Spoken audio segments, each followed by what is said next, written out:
Madame, Monsieur, vous êtes sur Télé Africa, votre émission Le Métronome. À quelques 9 mois de l'organisation des futures élections générales au Gabon, dont l'élection présidentielle, les états-majors des partis politiques sont en ordre de bataille. Les leaders au devant de la scène sur le front social, évidemment, pour mettre en relief quelques axes principaux de leur vision politique, allant dans le sens de l'amélioration des conditions d'existence des Gabonais. Cette émission, le métronome du jour, reçoit un acteur politique de premier plan. Au Gabon, j'ai le plaisir de recevoir Bonaventure Nzigou Manfumbi. J'allais dire honorable Bonaventure Nzigou Manfumbi, puisqu'il est député du 2e siège du département de la Dudi. Bonaventure Nzigou Manfumbi, bonjour. Bonjour. Merci d'avoir accepté l'invitation de Télé Africa pour que nous fassions le point sur l'actualité politique qui prévaut au Gabon. C'est vous que je remercie.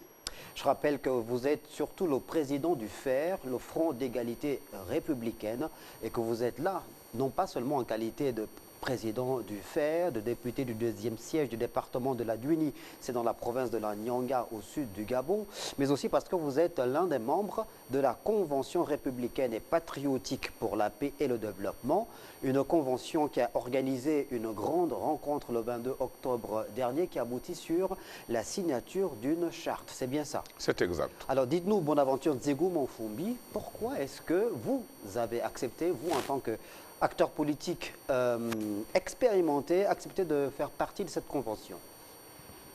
D'abord, avant de rentrer dans le vif du sujet, je voudrais vous remercier pour cette opportunité. Cette opportunité me permet, bien entendu, de clarifier et de donner une large information par rapport à la démarche qui est la nôtre, qui, de notre point de vue, est une démarche noble. Il s'agit de la paix et du développement de notre pays. Pourquoi avoir accepté de faire partie de ce groupe, de cette dynamique qui a été mise en place? Ceci participe d'un constat. Retenons qu'à chaque fois qu'il y a élection politique au Gabon, et l'élection majeure, donc l'élection présidentielle, nous assistons à des actes de barbarie, à des comportements blâmables, à des révoltes, qui se caractérisent par des violences de toutes sortes, qui généralement aboutissent à la casse, à un répit identitaire, à l'éthinisme, au tribalisme, toute chose qui est dangereuse pour la paix sociale et surtout pour la préservation de notre vivre ensemble. Pour prévenir donc ce que nous avons déjà connu et que nous déplorons tous, nous avons décidé, parce que commander c'est pleuvoir, a dit Fayor, nous avons décidé de nous retrouver, toutes tendances politiques confondues, opposition, majorité et la société civile. Et je voudrais dire que dans la société civile, bien entendu, on trouve les religieux, les syndicats et consorts, pour dire plus jamais ça. Notre pays n'a pas le droit à vivre ce que nous avons vécu par le passé, à savoir la violence qui divise, la violence qui endeuille. Et nous ne sommes pas nombreux pour qu'il y ait des deuils dans nos familles. Est-ce qu'il normal pour une élection présidentielle pour que les Gabonais s'entretuent? La réponse c'est non. C'est pour cette raison que nous avons pris l'initiative pour que nous puissions sensibiliser le plus grand nombre. Pour qu'il y ait de la retenue au cours des prochaines élections, élections générales, législatives, locales et présidentielles. Pour que chaque Gabonais ait de la retenue. Que chaque Gabonais comprenne que nous n'avons pas un pays de rechange et que nous sommes condamnés à vivre ensemble. Que les problèmes politiques se règlent dans la responsabilité et la dignité qui doit nous caractériser. C'est pour cette raison que j'ai accepté, étant donné le sujet, la nature du sujet, j'ai accepté de faire partie de ce groupe qui est composé d'hommes et de femmes dynamiques qui ont un comportement républicain. Ici, le comportement républicain se caractérise par leur sens de l'anticipation dans des questions qui peuvent diviser la nation. Alors, vous avez donc signé une charte le 22 octobre dernier. Quid justement des points forts contenus dans cette charte et de leur application? Est-ce qu'il y a un caractère obligatoire à l'application des points forts qui sont contenus dans cette charte? Commençons par le caractère obligatoire.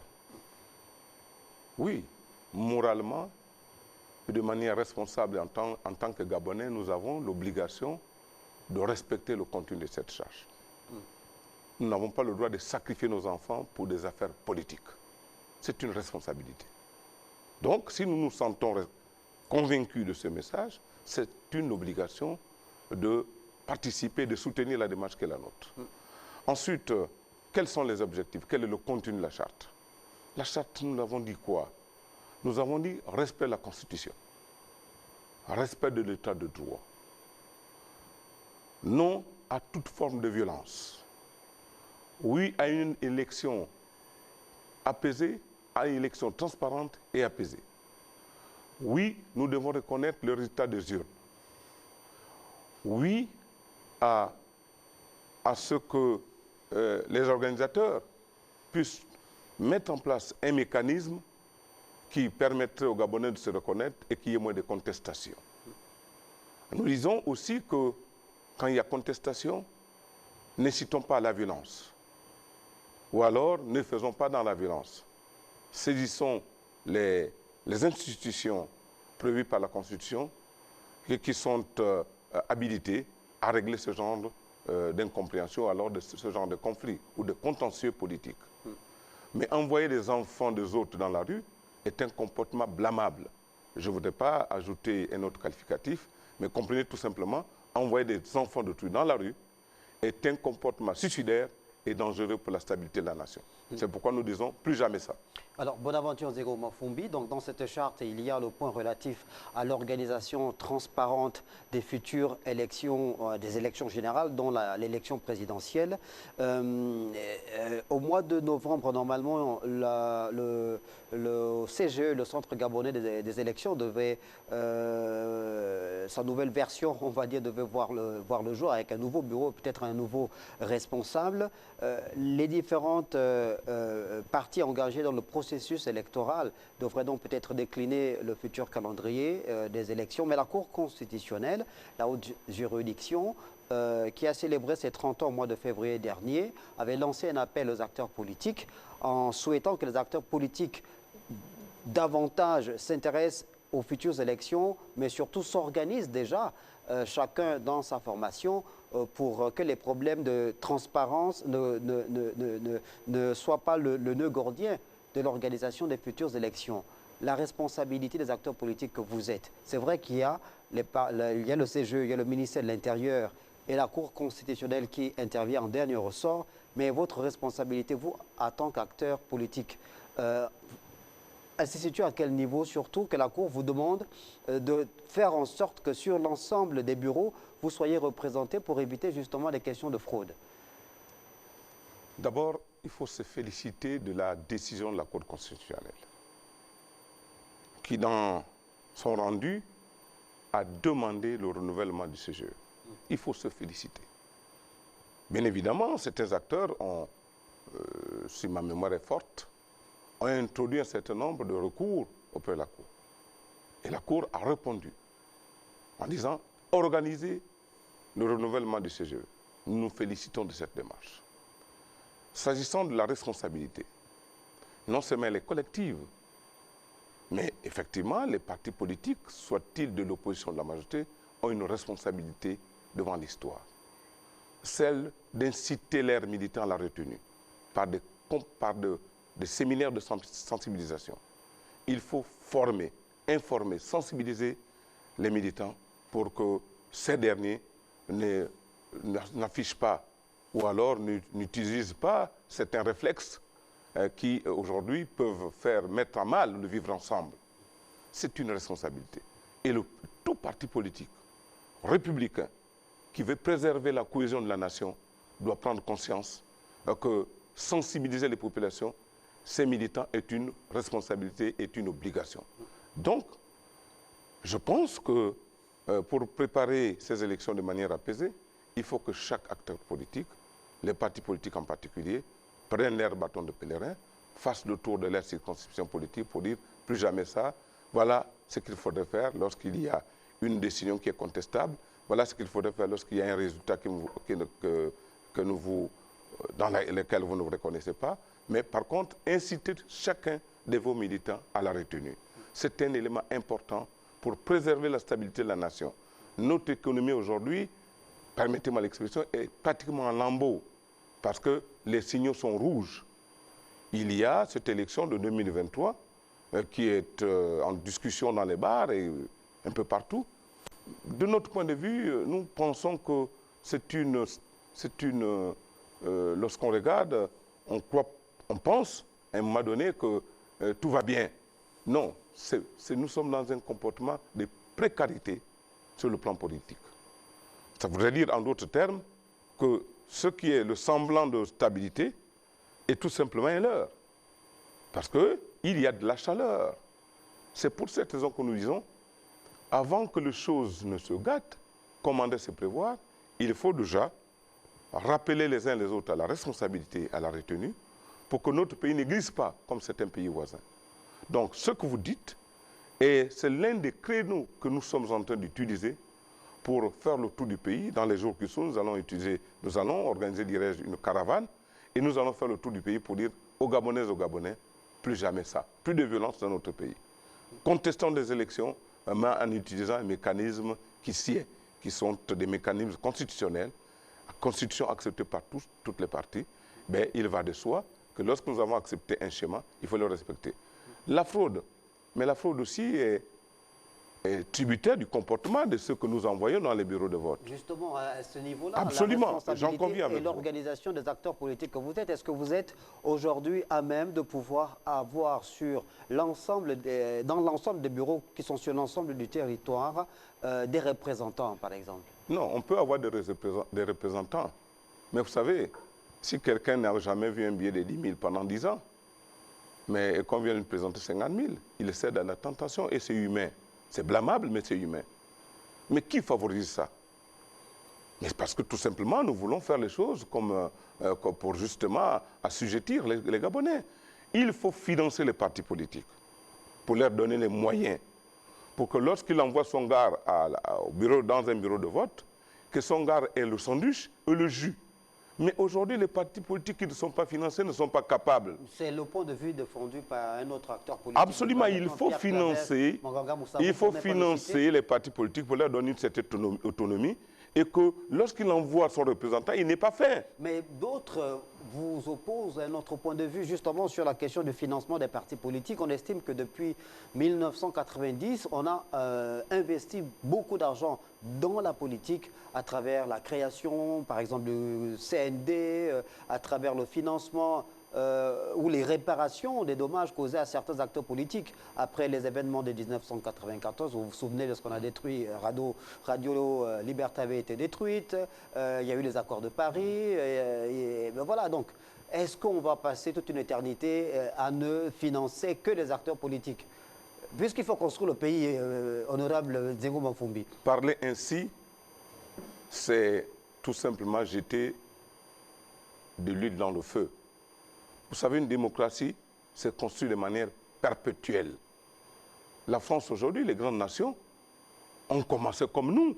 Mais jusqu'à ce jour, ils continuent à s'investir dans la stabilité de la nation. Parce que la démocratie a un coût. Mais la démocratie a un coût, bien évidemment. Vous ne pouvez pas vouloir une chose sans contraire, dire qu'on fait dans la démocratie et ne pas soutenir l'effort de la démocratie. Ça participe à cela.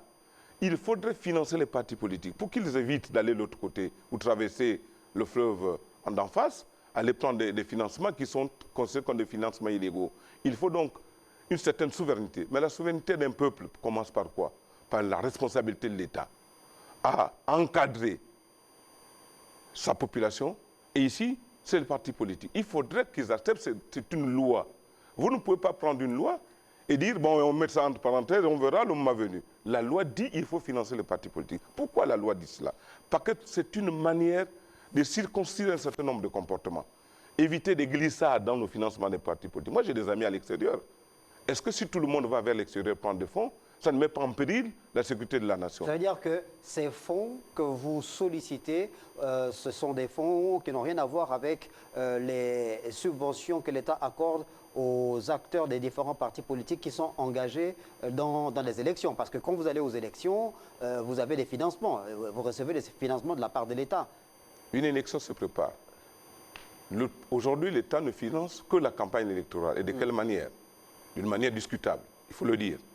Mais ce qui est posé ici, c'est le financement des partis politiques. Quand on parle de... Le financement du fonctionnement des partis. Le financement du fonctionnement des partis politiques. Lorsqu'on parle de former des... Donc les partis deviennent des entreprises. Ah, mais il va de ça, c'est une loi.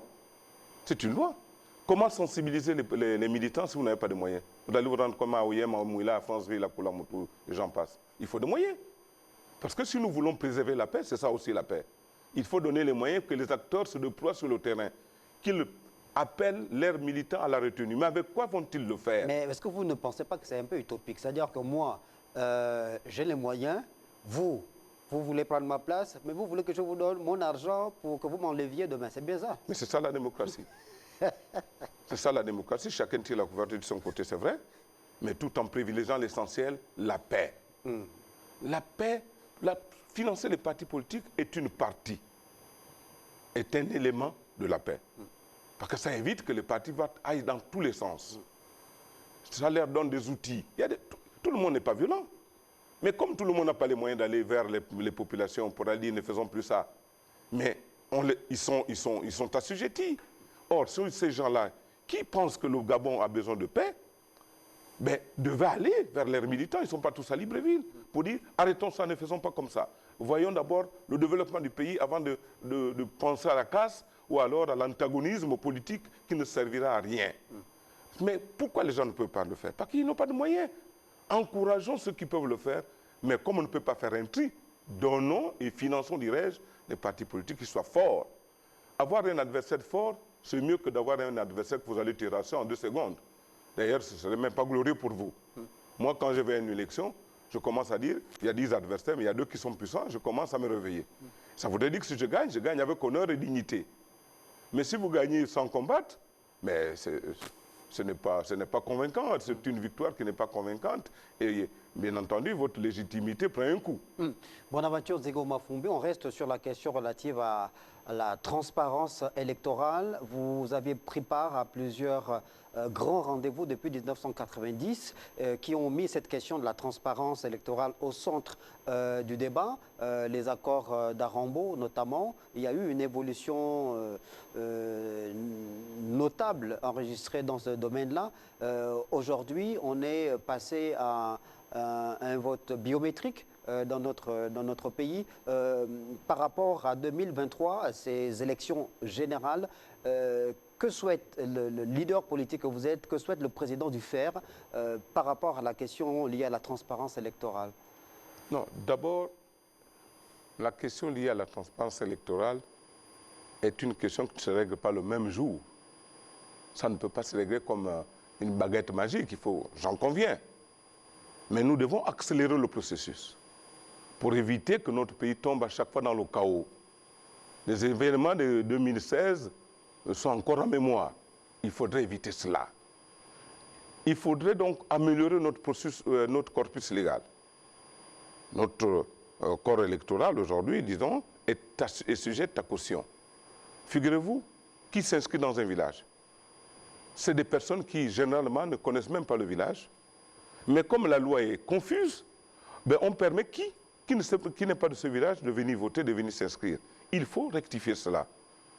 Un village de 200 personnes se retrouve à 2000 personnes.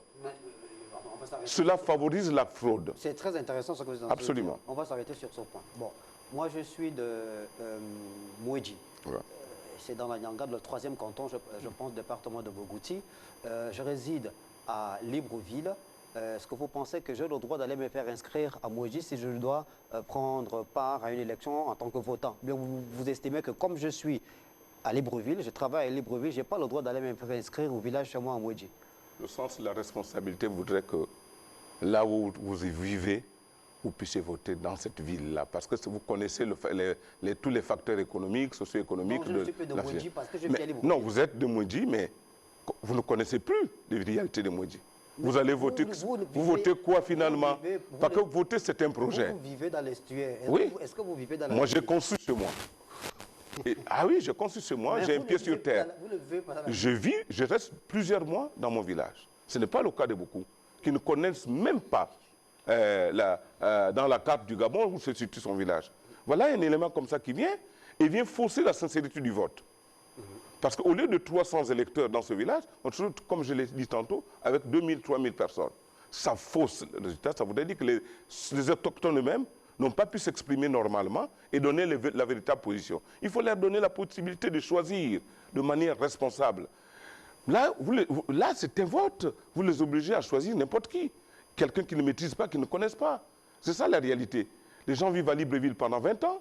Eh bien, parce qu'on lui a donné 50 millions, 100 millions, il court vite au village en transportant plusieurs compatriotes et se fait élire.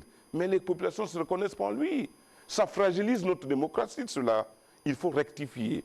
Et la transparence, c'est quoi aussi? Le phénomène des bœufs votants, c'est bien. Mais bien entendu, il faut l'arrêter. Et d'ailleurs, c'est dangereux pour la sécurité des personnes et des biens. Il faut éviter ça. Combien d'accidents avons-nous identifiés? Il faudrait que le gouvernement prenne ses responsabilités, disant, à partir d'aujourd'hui, arrêtez ça. Quand il y a 9 morts, 10 morts, au cours d'une élection, parce qu'on a transporté des compatriotes, c'est dangereux pour notre nation. Est-ce que c'est pas un point de vue qui peut paraître pour certains utopique, sachant que les 3/4 de la population gabonaise vivent à Libreville? Oui.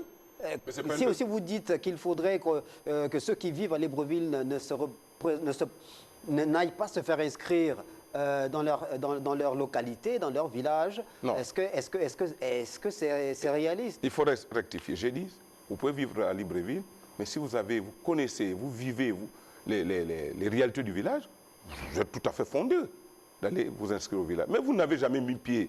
C'est de cela qu'il s'agit. Vous n'avez jamais mis pied. Comment voulez-vous aller voter dans une circonscription? Vous ne connaissez pas les réalités socio-économiques. Vous votez quoi finalement? C'est ça la question. Mais un compatriote qui est de Morindi, qui réside à Libreville et qui fréquente régulièrement son village, qui connaît les tenants, les aboutissements du fonctionnement du village, les réalités socio-économiques du village, est tout à fait fondé, est indiqué d'aller voter dans son village. Cette pratique des bœufs votants qui a été décriée depuis plusieurs années est une pratique qui est malheureusement utilisée par tous les acteurs politiques, tous bords politiques confondus. C'est pour cette raison que le gouvernement doit prendre ses responsabilités. Je ne veux pas dire ici que c'est la majorité seulement qui le fait. Peut-être que moi-même, je transportais les gens. Donc, c'est de deux camps. Et il y a un problème de sécurité. Il y a un problème de sécurité. Vous voyez que les gens qu'on entasse dans les taxibus ou bien dans les canters, dans un canter, plus de 40 personnes, c'est dangereux. Dans les quasters, il faudrait que le gouvernement arrête cela. Oh, ça, c'est le gouvernement qui organise. Mais c'est le gouvernement qui organise l'élection. C'est la responsabilité de l'État, que ce soit le gouvernement d'aujourd'hui ou de demain, mais c'est la responsabilité de l'État. Commander, c'est prévoir. Il ne faudrait pas qu'il y ait un seul mort au cours d'une élection. Et la question de la procuration? Mais la procuration aussi, il faudrait voir pourquoi on fait procuration. Or, que les procurations sont délivrées dans la complaisance.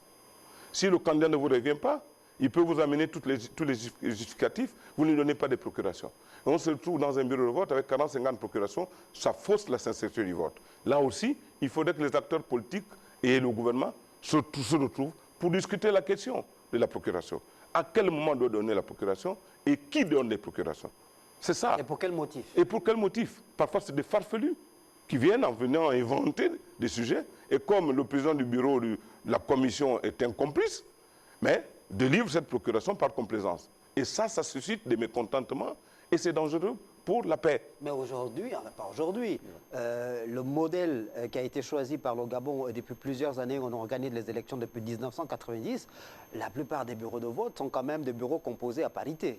Et il y a les représentants de la majorité comme des représentants de l'opposition. Oui, mais qui signe les procurations? Mais sous le regard de l'opposition. Non, je suis désolé, c'est le président de la commission électorale locale, contresigné par le représentant de la majorité, et contresigné par le représentant de l'opposition.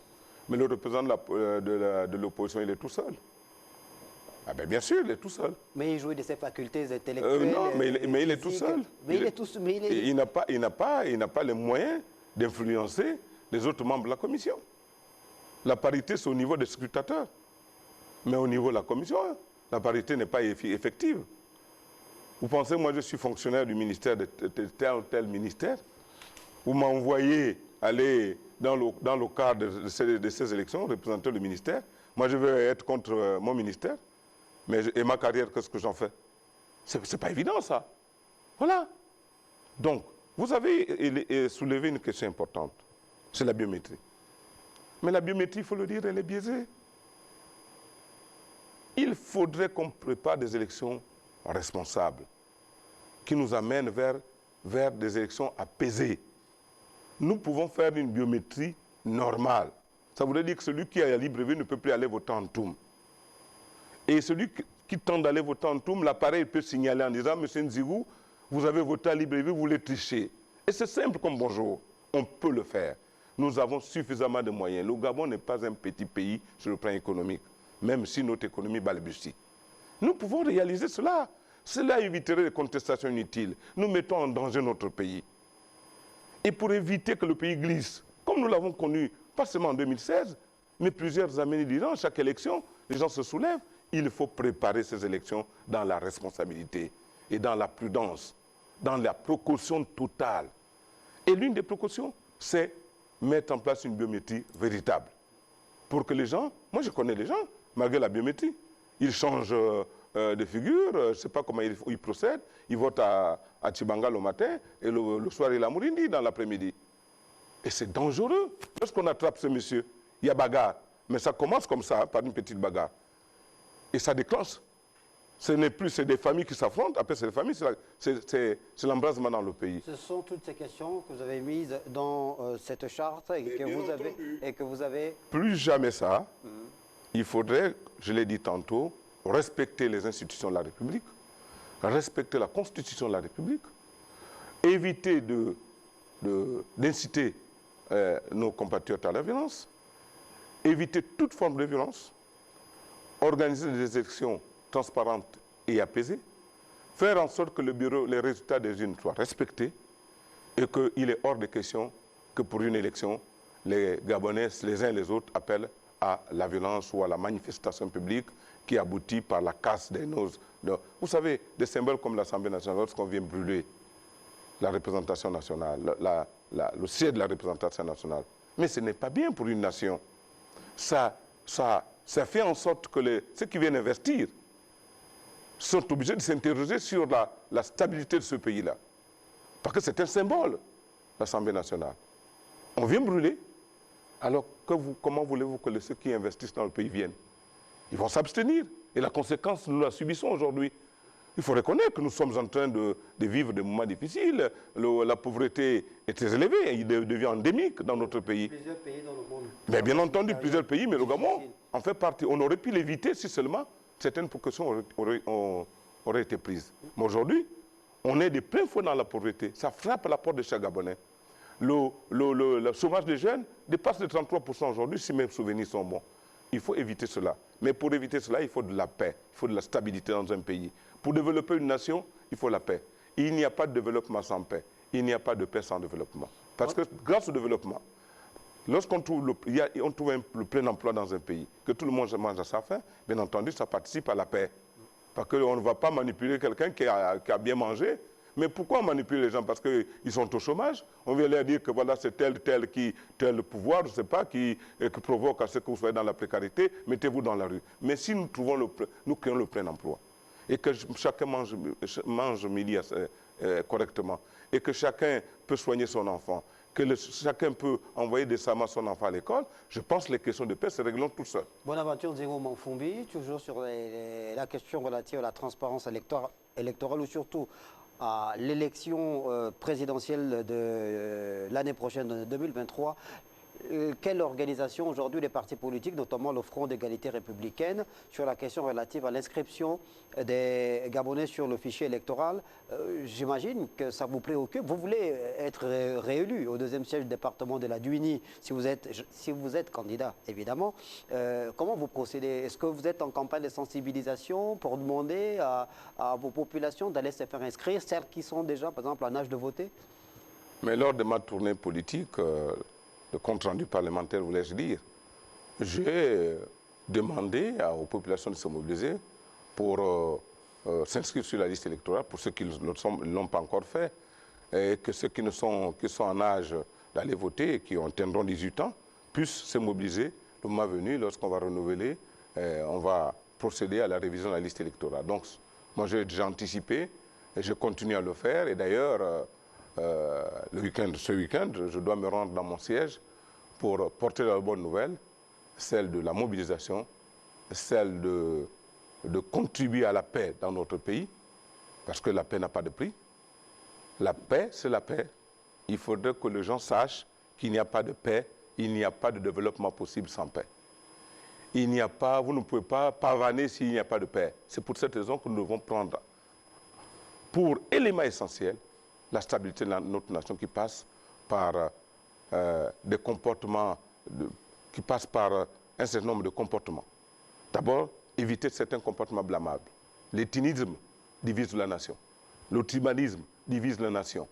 L'égoïsme personnel divise la nation. Alors, arrêtons-nous sur ces trois, parce que c'est peut-être la troisième ou quatrième fois depuis le début de l'émission que vous revenez sur ces comportements blâmables, sur l'ethnisme, le repli identitaire. L'élection présidentielle est une élection bien particulière, notamment en Afrique, où le constat qui est fait, ce n'est pas propre au Gabon, c'est le constat qui est fait, parce que les populations généralement se tournent toujours vers le leader de la région, en Afrique. Vous parlez de lutter contre l'ethnisme, le tribalisme, pourtant c'est une réalité bien locale, c'est-à-dire que Bonaventure Zirou Fumbi appartient à l'un des groupes ethniques les plus importants du pays, il est Poulou. C'est bien ça. C'est exact. Voilà. Si vous êtes candidat à la présidentielle, eh bien, tous les Poulous vont se tourner vers vous. Monsieur Simangoy du Haut-Togo, il est candidat, ben, les gens du Haut-Togo vont se tourner vers lui. Oui, comment faire? C'est de mauvais réflexes. C'est pourquoi il faut éduquer. Éduquer, sensibiliser. Nous ne devons pas voter le frère parce qu'il est Pounou, ou Ikishira, ou Fan, ou Bateke, j'en passe. Il faut le voter sur la base d'un programme. Vous étiez le soutien de Pierre Mamboundou dans l'UPG. Vous le souteniez. Mais moi, je ne suis pas par rapport à, je ne suis pas de Langounier. Je ne suis pas de Langounier. Moi, j'ai soutenu Pierre Mamboundou parce qu'il avait un discours convaincant. Pas parce qu'il était pour nous. Non, pas du tout. Et il avait, et d'ailleurs, vous conviendrez avec moi que les Gabonais l'ont soutenu dans sa majorité. J'ai soutenu Mamboundou avec un discours, mais avec un programme convaincant pour sortir le pays des sentiers battus, de la situation qui est la nôtre. C'est pour cette raison que j'ai soutenu. Mais auparavant, j'avais soutenu Maître Gondjo. Vous devez le retenir. Ah, d'accord. Et même Maître Gondjo n'est pas pour nous. Mais il avait un discours convaincant, un projet de société qui portait de l'espoir. C'est pour cette raison que je l'ai soutenu. Là, vous pouvez soutenir Pierre Gravé Bangaga Moussabou. Mais s'il présente des garanties et que son projet de société est convaincant, pourquoi pas? C'est un compatriote. D'ailleurs, dans son temps, avant que je ne regarde en profondeur l'un des éléments de son projet de société, à savoir la provincialisation. Mais au départ, j'avais apprécié la provincialisation. Ça permet aux provinces de se développer et pourquoi pas de faire qu'il y ait une certaine, comment vous appelez ça, que les gens se disent, mais le OIM a fait, pourquoi pas nous habitables? Mouila a fait, pourquoi pas Natibanga? Cette concurrence était nécessaire dans le cas de la provincialisation. Mais quand je regarde dans le fond, il y a quand même quelque chose à redire là-dessus. Mais plus sérieusement, est-ce que vous pensez, avec toutes les contingences sociologiques, anthropologiques que nous avons évoquées, cette lutte contre l'ethnisme, le tribalisme, en rapport avec les élections, notamment présidentielles, est-ce que vous pensez que c'est pour demain? Nous devons être en permanence mobilisés pour rappeler les gens l'essentiel. Nous sommes un seul pays, un indivisible. Nous sommes condamnés à vivre ensemble. Faire dans le tribalisme, dans le sectarisme, dans l'éthinisme et consorts, dans le repli identitaire, ne nous grandit pas. Au contraire, ça va nous fragiliser. Il faudrait que nous soyons mobilisés dans ce sens. C'est vrai, ce n'est pas de la magie, ce n'est pas demain, mais il faut continuer. Sans forgeant qu'on devient forgeron. Il faut aller vers, il faut convaincre, il faut... Vous savez, les témoins de Jéhovah, c'est leur méthode. Hein? Même si vous les chassez, je voyais ça à Port-Gentil, ma grande soeur, ils allaient de maison en maison. Vous les chassez le matin, ils reviennent demain. Jusqu'à ce qu'ils réussissent à vous convaincre. Nous devons être ces témoins de Jéhovah qui apportent le bon message, celui de la paix, celui de la responsabilité et la dignité retrouvée du peuple gabonais. Alors, Bonaventure Nzigo Manfumbi, dans votre démarche au sein de la Convention républicaine et patriotique pour la paix et le développement, vous avez commencé à faire la tournée des institutions. Vous avez récemment été dans les bureaux du président de l'Assemblée nationale, Faustin Boukoubi. Comment ça s'est passé, l'échange avec le président Boukoubi, qui est quand même un acteur politique madré, un fin politicien, ancien secrétaire général du Parti démocratique gabonais. Il est actuellement même député dans la province de Logoué. jouer le lot. Comment vous avez jugé l'échange avec le président de l'Assemblée nationale? Extraordinaire. Extraordinaire. Lorsque nous sommes arrivés, c'est avec enthousiasme qu'il nous a reçus. Et d'ailleurs, pour la petite histoire, étant donné que moi-même je suis député à l'Assemblée nationale, le président de l'Assemblée nationale, en son temps, avait déjà anticipé sur la question de la paix. Et a sorti à l'occasion un livre blanc sur la paix. Bon, peut-être pas la paix, mais lorsqu'on parle de violence, c'est la paix. Donc, il était en avance par rapport à nous. Et il nous apportait des conseils en nous garantissant son appui en tant qu'institution, étant donné que la démarche qui est la nôtre est une démarche responsable. Nous avons trouvé en lui quelqu'un qui était tout à fait préparé pour nous accompagner dans ce challenge, qui est un challenge noble, responsable et républicain. Donc nous nous sommes félicités, et il faut le dire, nous félicitons de la rencontre avec le président de l'Assemblée nationale, qui a été une rencontre vraiment qui nous a laissé, qui nous a rassurés par rapport à la suite des événements.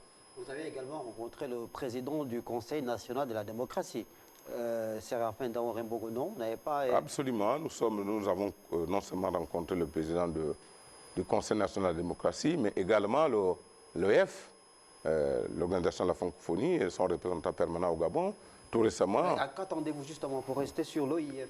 Là, on touche à l'international. C'est un grand organisme. Qu'attendez-vous, qu'espérez-vous de l'Organisation internationale de la francophonie? Qu'il vous accompagne? Si oui, dans quel domaine?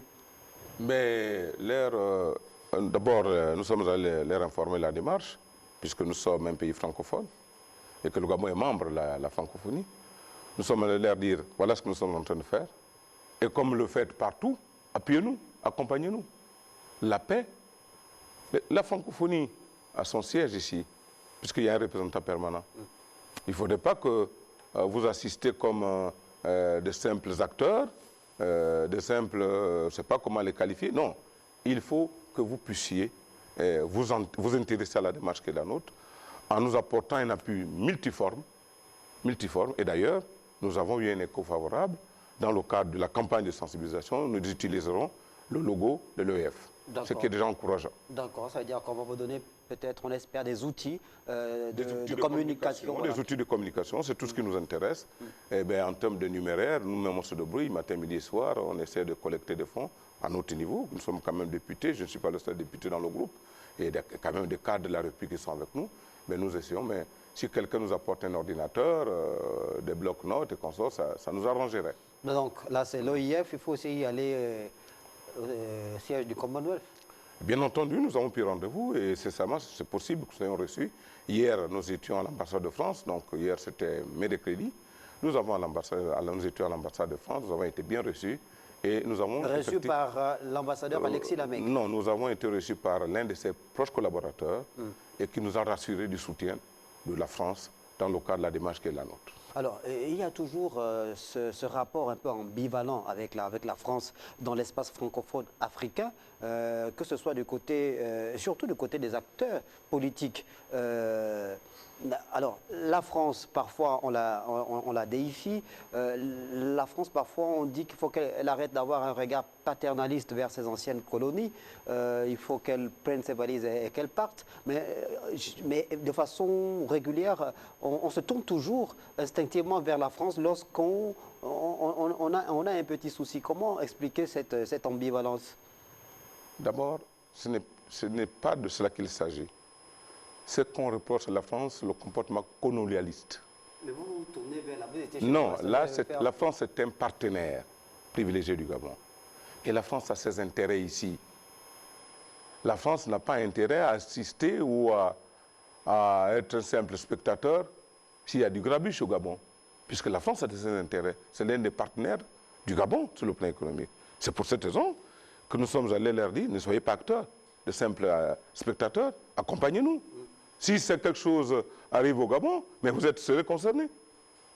Notre économie, en partie, c'est quoi? Ce sont les sociétés françaises. Mais il faudrait bien qu'ils prennent conscience qu'ils ont des intérêts et il faut les protéger par tous les moyens. Mais la première façon de protéger ces intérêts, c'est de soutenir la démarche qui est la nôtre. celle qui appelle à la paix, à la responsabilité, à la retenue. C'est pourquoi nous sommes allés voir les Français. Ce n'est pas en tant que pays colonialiste, mais en tant que partenaire. C'est un partenaire, la France, au même titre que la Grande-Bretagne, les États-Unis et consorts, c'est des partenaires. Et lorsque vous êtes partenaire, vous êtes appelé à vous entraider.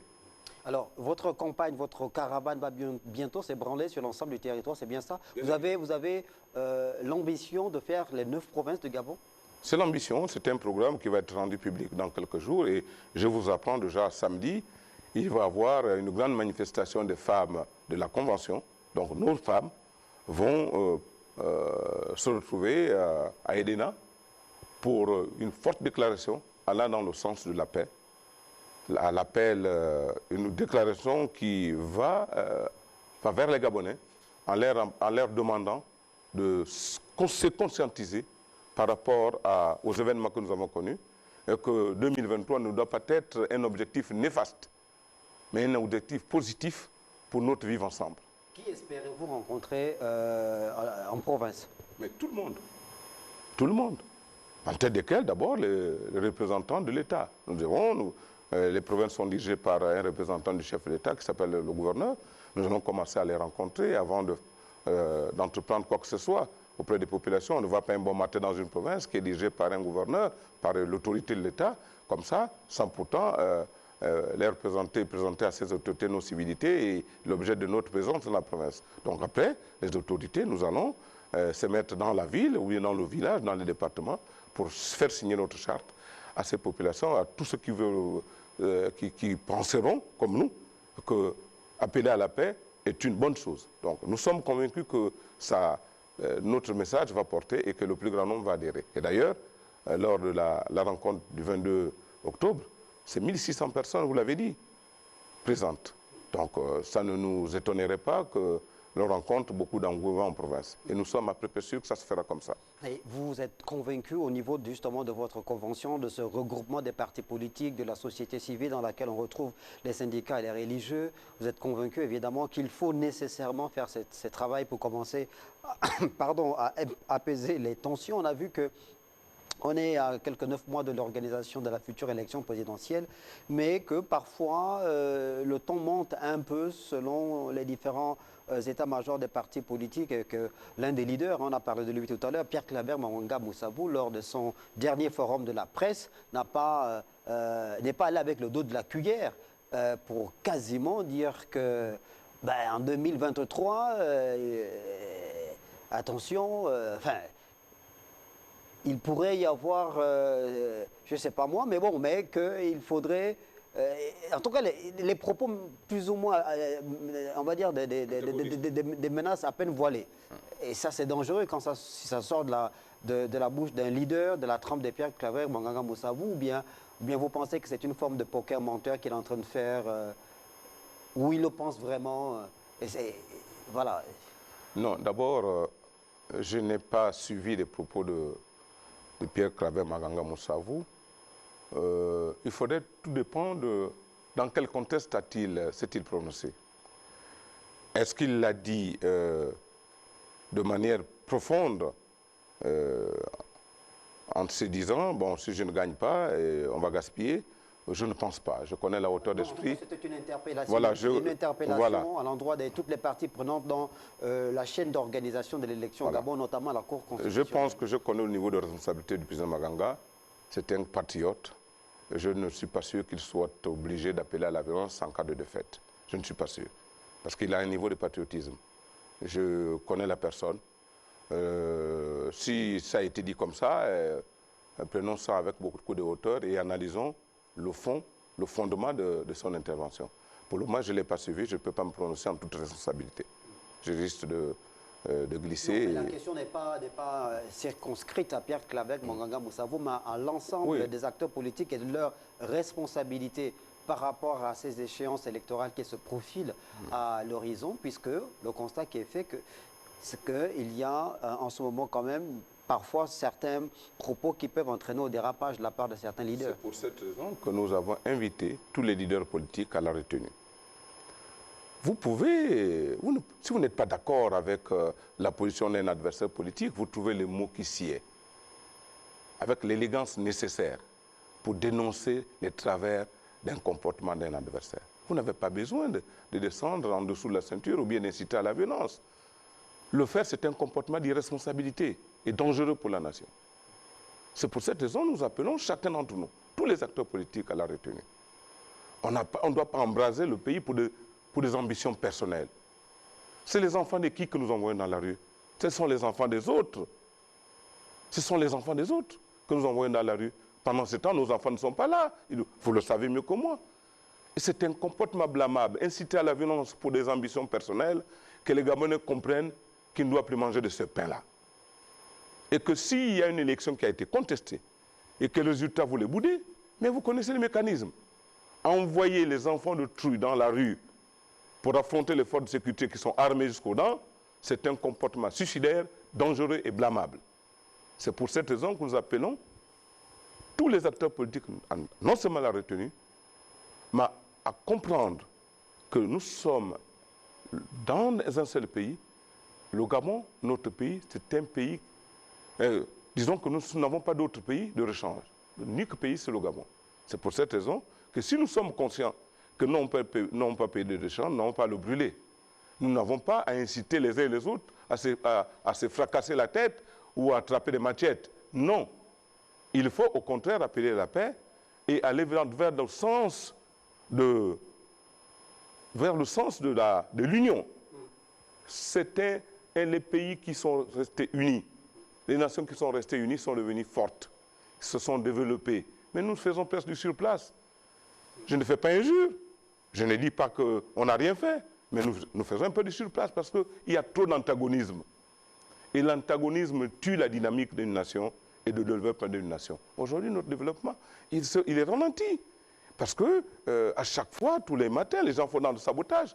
S'il vous plaît, y compris même dans les sphères politiques, que le président de la République nomme. Il nomme quelqu'un le matin et c'est lui qui boycotte son programme. N'est-ce pas? Nous le voyons avec les chantiers qui tombent en ruine. On a confié un budget, mais comme on a des calculs derrière la tête, eh bien, on fait dans le pourrissement, on fait dans le rôle du ver dans le fruit, et on organise la mort du crabe. Et ce n'est pas bien comme ça. Lorsqu'on vous êtes en responsabilité, qu'on vous a fait confiance, allez jusqu'au bout, faites plaisir à celui qui vous a nommé, mais surtout faites plaisir à la population. Parce que tous les projets de développement qui sont aujourd'hui initiés ne vont pas à terme. Parce qu'il y a des petits calculateurs qui boycottent l'action de celui qui les a nommés. Ce n'est pas sérieux, je suis désolé. Alors, vous n'êtes pas les seuls, vous êtes réunis au sein de la Convention républicaine et patriotique pour la paix et le développement. Il y a d'autres plateformes qui ont vu le jour et qui appellent aussi à l'organisation d'élections apaisées, transparentes et surtout apaisées au Gabon en 2023. Certains de vos pourfendeurs estiment que ce sont des petits calculs. Vous êtes en train de parler des calculs. Hein. Les autres en face aussi disent que ce sont des petits calculs que vous êtes derrière la boutique, que vous êtes en train de faire parce que vous souhaitez simplement capter des fonds par rapport à l'élection, à l'organisation des élections dans notre pays. Que c'est à des fins commerciales que vous organisez ces conventions-là parce que ce sont des pratiques, semble-t-il, qui sont monnaie courante au Gabon depuis 1990. Que répondez-vous à vos détracteurs? Bon, je ne sais pas si on peut les appeler des détracteurs, mais c'est des anti-républicains. Parce que la notion de paix n'a pas de parti politique. Et insinuer que l'action que nous menons est en faveur des tenants du pouvoir, c'est une maladresse politique. C'est un dérapage verbal. Entendu ici, je ne cesserai jamais assez de le dire, la paix n'a pas de parti. Vous ne pouvez pas condamner des gens qui appellent à la paix. Vous ne pouvez pas aller dire comme vous dites, comme ça, que ceux qui initient, les initiateurs de cette convention, c'est des gens qui cherchent de l'argent. Mais finalement, je vais vous rappeler que notre initiative a été reprise au niveau du CND. Mais le CND regroupe qui? Ça regroupe la majorité de l'opposition, y compris ceux qui parlent sont représentés au CND. Il faut chercher, il faut comprendre. Finalement, on veut une solution contraire. Le CND a repris presque la même chose, en disant plus de violence. La violence, c'est la paix. C'est lutter, c'est faire en sorte qu'il y ait la paix. Mais les partis politiques, dans sa majorité, tous les partis politiques dans leur majorité ont adopté, tous les partis ont adopté la recommandation du CND. Ça voudrait dire que ceux qui parlent comme ça pensent aussi que M. Ndao et les acteurs de la majorité et de l'opposition veulent se faire acheter par le pouvoir. C'est une maladie, c'est un comportement inexplicable. On ne peut pas tolérer cela lorsqu'on parle de paix. Au contraire, on aurait pu se réjouir en se disant, il y a des compatriotes qui ne veulent plus qu'il y ait de la violence. Les parents qui ont perdu leurs enfants, sont-ils contents aujourd'hui? La réponse est non. Alors ceux qui condamnent notre démarche souhaitaient qu'il y ait encore des morts. Et qui viennent le dire à haute intelligible voix, s'ils veulent des morts. Mais nous ne voulons plus qu'il y ait des morts dans notre pays. Nous ne voulons plus qu'on brûle les édifices publics. Nous ne voulons plus qu'on brûle les maisons des citoyens, qui n'ont parfois rien à voir avec les problèmes politiques. Il y a des non-politiciens qu'on a brûlé les maisons. On voulait qu'on revive cela? Non.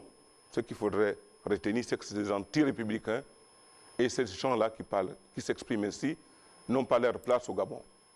Bonaventure Zegou Manfoubi, avant de mettre un terme à cette émission, vous avez 1 minute pour conclure. Mais la conclusion qu'ici, en ce qui me concerne, c'est dire, peuple gabonais, ressaisissons-nous. Ce que nous avons connu en 2016 n'est pas bien pour notre pays. C'est même dangereux pour le pays. Même auparavant, ce n'est pas seulement 2016. Ce n'est pas bien pour la stabilité de la nation. Si nous voulons développer notre économie, il faut qu'on soit dans un pays de paix. Si nous voulons manger, trouver un emploi, il faudrait qu'on soit dans un pays de paix. Aucun pays ne s'est développé sans la paix, sans la stabilité. Nous demandons donc au ressaisissement que les prochaines élections que le Gabon va organiser se déroulent dans la responsabilité et la tranquillité. C'est ce message que je voudrais lancer à l'endroit de l'ensemble de nos concitoyens qui m'écoutent cet après-midi. Merci. Merci beaucoup, Bonaventure Zegou Manfoubi, président du Front d'égalité républicaine, député du 2e siège du département de la Duini. C'est dans la province de la Nyanga, au sud du Gabon. Merci, vous êtes venu nous parler de cette démarche engagée par la Convention républicaine et patriotique pour la paix et le développement dans le cadre de l'organisation des futures élections générales au Gabon en 2023.